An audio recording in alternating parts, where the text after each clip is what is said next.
Bugun ayolim bilan endi Bosforga kelganmiz. Kim narsa zakaz qilishga birgacha Don Zeki ketdi. Don Zeki. Ketdi.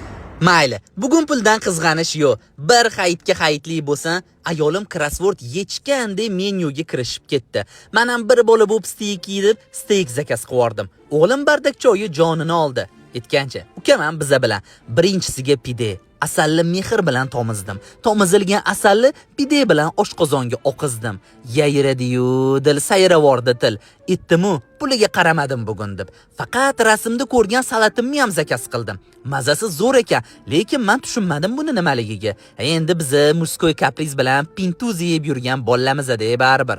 Xrustayashi baqlajon bo'lsa ayolim uchun. Steykim keldi. Tan olaman, bitta rasmga tushdim steak bilan. Ayolim uchun bo'lsa otini bilmayman qanaqadir ovqat. Shu mirsak jiyanim yaxshi-da, kam xarj gamburger zakaz qildi deb turdim. Bu gamburgerni ham puliga 2 porsiya osh berar ekan. Mayli, bugun puliga qarash yo'q. O'g'limga bo'lsa hech narsa zakaz qilmadik. Oyisi azgina ovqatidan beradi, men azgina ovqatimdan beraman, qorni to'yadi.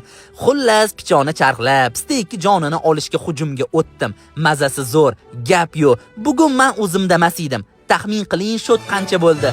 Voh, yuragim, 916 ming. Bu puliga qancha derdim-u? Yo, bo'ldi. Bugun pul haqida gapirmayman dedim. To'g'risini aytsam, shu topam to'lagandilar Amerikada.